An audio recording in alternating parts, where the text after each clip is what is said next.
Attention viewer, you are watching the world's biggest monster truck diecast YouTube channel.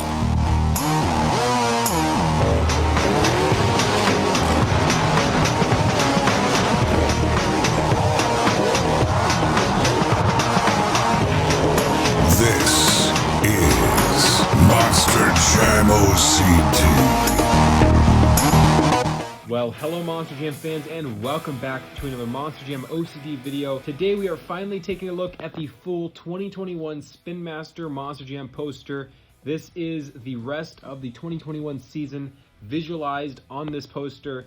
And I gotta say, there's a couple cool things about this last bit of the poster that even I was surprised by, that I have not seen officially or known about officially until now. So we're gonna dive right into it. There are only two cases that we have not seen publicly yet, which are Series 20 and Series 21. I have reviewed Series 19 on my channel, so we aren't gonna talk about too much today, but what we are gonna talk about is some of the best stuff of the year. So back up at the top here at the Arena Favorites, we have had quite a lineup for this entire year of Arena Favorites, and it started with Kraken, the 3D edition of Kraken, 30th Anniversary Gravedigger Purple and Saigon Shaker, and we moved up to Raw Crustacean, just recently hitting stores with Series 18, Higher Education and Bro Camino, and then we're finishing off with, of course, the Yellow Toro Loco from Series 19, but also Series 20 has the Big Kahuna and the Wolf's Head Motor Oil, so those two are finally getting revealed. I'll put those both on screen in their own individualized pictures. Big Kahuna, of course, the hot rod body that we saw on 1/24 scale last year, and Wolf's Head appears to be getting an update to its teeth color. The Wolf's Heads that we have had in the past have had white teeth when they should have these yellowish colored teeth, like the real truck and like this render shows. It also appears to have a glossy clear coat, which would be a nice touch since the real truck has a glossy clear coat itself, and Spin Master has been doing a matte clear coat for past releases of diecast Wolf's Heads. So we'll see if that does have a glossy clear coat in the end, but for now, Series 20 has Big Kahuna and the Wolf's Head Motor Oil, our last two new independents for 2021 Spin Master Monster Jam. And moving right down to the Legacy Trucks, which has been pretty good. I mean, there has been some pretty awesome stuff from Legacy Trucks, but as the year went on and progressed, it kind of got a little sloppy. And we can see here at the beginning, we had Son-Uva Digger, Soldier Fortune Desert, and Monster Mud Rottweiler with the new ears. And those all had BKT printing and bead locks, except for Soldier Fortune, which didn't require them. And then as we moved on to Series 19 with Max D actually lost its BKT tires and its bead locks. When you actually look at the final product, it does not have the bead locks with gray rims. It has a solid orange rim color. So there's a high chance that Northern Nightmare here with the red beadlocks and gray rims will actually just have red rims. And if that's the case, that's pretty disappointing, because I wish that all the Legacy Trucks here would have BKTs and beadlock printing, since they are Legacy Trucks and they're meant to be show accurate besides Showtime Trucks, which are chase pieces.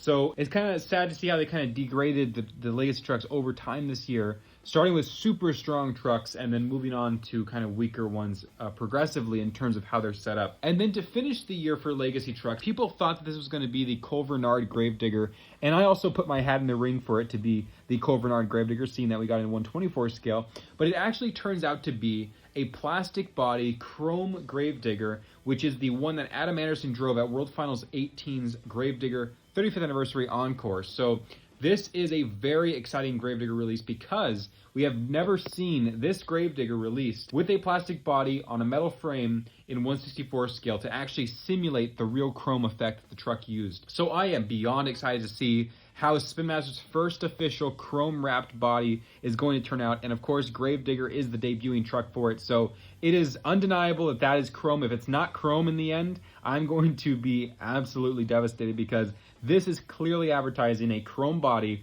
for this Gravedigger release. So super excited to see it. I'm sure a lot of Gravedigger fans are too. It also does not have the BKT printing and beadlocks. It actually has solid green rims and standard BKT tires. And moving on to the Showtime Truck chase pieces, we have seen all but two so far. So Gravedigger El Toro Loco Black, Megalodon and Son-Uva Digger have been revealed on my channel, or at least found in stores. And now we have the final two of the year, which are EarthShaker and Dragon. Now, EarthShaker is not the most important one. It just has black rims, BKT printing, shock printing, and its headers painted.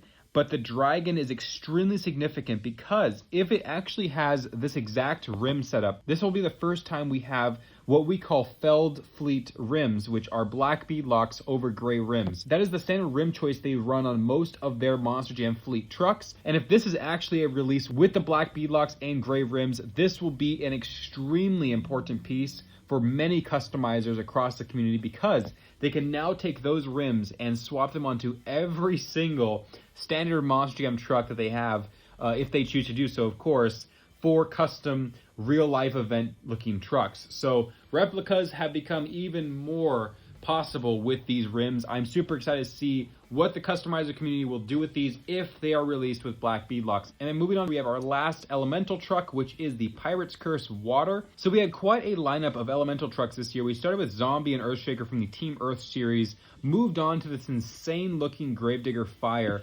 Then we had the Wind Elemental Bakugan, which I also really enjoyed from Series 19. And to finish off in Series 21, it is the Pirate's Curse Water, with the standard blue water tires and clear rim choice, with a nice clear turquoise roll cage and solid blue chassis, as well as blue insert pieces for the sword and the dagger in the mouth, and some water on the sides and the face, of course, like they had with the Megalodon from 2020. So there is Pirate's Curse from the Elementals Truck series. And moving on to Shear Madness, there are a couple of rendering errors in this final poster, and the first one is going to be pointed out with the El Toro Loco. This is supposed to be a clear orange body El Toro Loco. This render is not accurate to how the truck will look in Series 20. So ignore the fact that it is a solid body. It will be clear in the final release, and I'm super excited to see how it turns out, because I loved how they did the mini Shear Madness El Toro Loco from Series 3. So I can't wait to see how it turns out in 1/64 scale, but for now the rendering is unfortunately not accurate to how the final product will turn out. However, the Son-Uva Digger and Megalodon both accurately depict their Shear Madness trucks. So here's Son-Uva Digger. If you look closely at the top of the roof and the front grille, you can see that clear effect taking place. Of course, the rendering will look a lot different than the final product will in real life. I can't wait to see what it looks like in Series 21 for the Shear Madness series Son-Uva Digger. And then the Megalodon, I'm going to say this is probably the Shear Madness truck of the year. This thing looks insanely cool with the clear body. There's a rendering mistake where the teeth aren't painted in, but the rest of the truck is just absolutely beautiful. I love clear pieces, and this truck surpasses all of my expectations I had for it. And on to the Max Contrast, which has only one new truck, which is Gravedigger. So the same Gravedigger that we saw debut in the Mix 3 mini series is now making a debut in Series 20 as the final new Max Contrast truck of the year. I've loved the Max Contrast series. I think they did a wonderful job with the assortment choice of this year, and Gravedigger is probably my favorite of all of them. The fact that they were able to achieve such deep levels of detail with just two colors on all of these trucks is mind-boggling, and I love how Gravedigger specifically turned out, because that is a very complex paint scheme to recreate with just black and white. So props to the teams involved with this series. I have loved it so far, and hopefully next year we will see a lot more of it for Max Contrast. So there is Gravedigger Max Contrast. We will see that in Series 20, upcoming on my channel soon. And then the Ruff Crowd, we have already talked about all of these trucks this year. So Monster Mutt, Scooby-Doo, and Monster Mutt Husky. They have all been revealed. So on to the next trucks, which has my truck of the year, absolutely. The Boneyard trucks have been some of the most exciting things of the entire year, in my personal opinion. We started with the Great Clips Mohawk Warrior Skeleton Edition with the Bone Mohawk and the brand new artwork for it.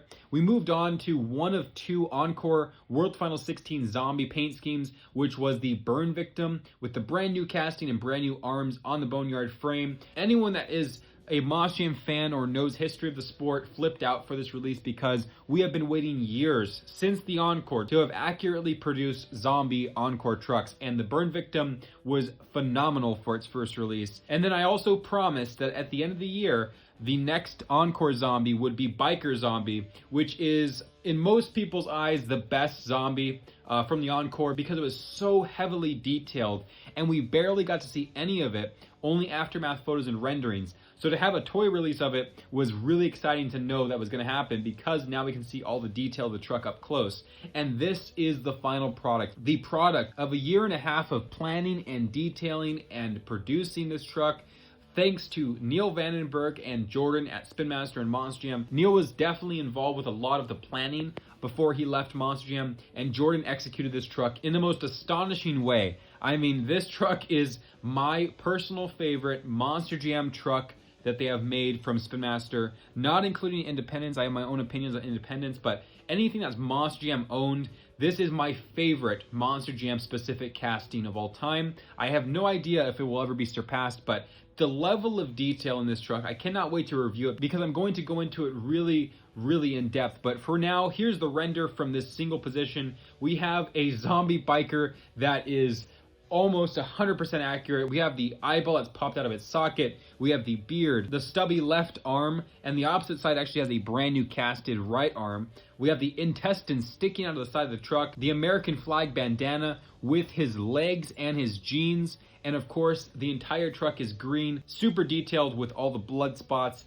and just an incredible casting. There are really few words that I can describe this with right now without actually reviewing the truck, but the fact that every last detail for the sake of the truck was given to us within the constraints of a standard truck budget, it really shows you why Spin Master has become such a sought after product. It's because of this level of detail that the design team is willing to go to at Spin Master that really makes the difference here. And this biker zombie really showcases everything that I love about Spin Master Monster Jam right here in one single model. Every single detail accounted for, besides very few things that I'll talk about in the review. This truck is my favorite for the year. 2021 all came down to this single biker zombie, and I hope you guys will agree with that. If you guys are zombie fans or Encore fans, this truck is definitely for you, and I cannot wait again to review this truck when it's made available to me. So biker zombie, everyone, the huge conclusion of 2021 for me right there on the poster. And moving on to the Retro Rebels, we have seen one of these so far, which was Bulldozer. In Series 20, we will see Grandma Gravedigger return with a Monster Jam logo on its side panel. I have no idea if this is going to happen, but there is a chance that the tailgate actually says, there is a chance that the back doors actually say, "We ain't the baddest, but the bad don't mess with us," like the real truck did say before they changed it to the modern day body. So I'm hoping that that was actually picked up by Jordan. I don't know if it was or not, but you can also expect a lot of graphics improvement in terms of the actual colors and the paint matching. So we'll see a lot of cool things with this Grandma Gravedigger. It is also on a vintage chassis, so we will get one vintage chassis wheelie bar from this entire year. I'm very intrigued to see how that turned out. So Grandma Gravedigger is back in the singles for the first time, and then we're finishing off the year with Series 21, the red El Toro Loco on the front engine. This truck was just talked about in my 5-pack Evolution review yesterday. Unfortunately, I did not have a rendering available for you guys before I posted that video, but here's the official rendering of Series 21's El Toro Loco Red. Now, before you say anything about the horns, this is what I believe to be depicting the original first ever El Toro Loco. And that original El Toro Loco did not have red tipped horns. It was on a front engine with the red body, the centered logo over the cheek, gold tooth, but no red tipped horns, just white horns. So this might be actually an accurate edition of the first ever El Toro Loco. And if that's the case, more major props to Jordan for that extreme attention to detail with the horn color and the front engine placement. Because if he did a front engine with red tipped horns, it actually wouldn't be completely accurate. And if we look back to the 5-pack photos of the original red El Toro Loco they were going to give us with the red tipped horns, it actually had a rear engine, which is historically accurate. So thank you to Jordan again. If that's the case, if these have white horns with a front engine and made it accurate that way historically, I'm just super blown away by that. But if not, just in general to have the red El Toro Loco with red tipped white horns, it's awesome to have either way. So don't worry, there was some redemption for the 5-pack. I know a lot of people were definitely upset about the red El Toro Loco missing from it. We are getting the singles. We're getting our original El Toro Loco. It looks amazing, and Spin Master, thank you for making it at least at some point this year. So there it is, the red El Toro Loco with front engine for the Retro Rebels Series 21 release. And then we have already talked about all the Wreckless Trucks for this year, so Double Decker and Max D have already been seen in stores. And moving on to the two heroes and villains of the year, they are the Superman and Batman. Nothing too exciting in my personal opinion. We have a Superman with a black roll cage, blue chassis, and red rims. And then we have a Batman with a gray roll cage, yellow chassis, and I believe bright gray rims. So nothing too crazy. Also nothing too terrible. I think this actually fit really well. But they were kind of wasted spots in the year that we could have had something else. But there is Heroes and Villains, Superman and Batman. And then we've already seen the only Spectre series truck for this year, which was Gravedigger. And then the only crazy creature of the year was Sparkle Smash, which we also have seen on my channel in Series 19. And then the final new truck of the year is the famous ThunderBus that made its debut in Mix 13 Dirty to Clean Doubles, making its singles appearance with a normal body in alternate dimensions, the only and newest edition of alternate dimensions for this year. So there is the 2021 poster in full. I hope you guys have enjoyed. There have been so many cool things this year. Even though it's been kind of a lower end budget year, we have had a ton of things that fit right into the budget plan that made this year what it was and what it continues to be. Of course, it's not over yet. So thank you to Spin Master for supplying this poster digitally for the sake of the community, for making it available with all the renderings. I always deeply appreciate that, and the community does as well. I hope you guys have enjoyed, and let me know what you guys think in the comments about all these new trucks, specifically Biker Zombie and others that I really focused in on. I want to hear your guys' opinions, but I really gotta say Biker Zombie takes the gold medal as my first place and official favorite truck of the year. Even though I haven't seen it in person yet, there is no doubt in my mind that it will, for a long time at least, be my favorite Spin Master Monster Jam release. So there it is. I will see you guys next time, and until that next video, this is Ryan or Monster Jam OCD, signing out.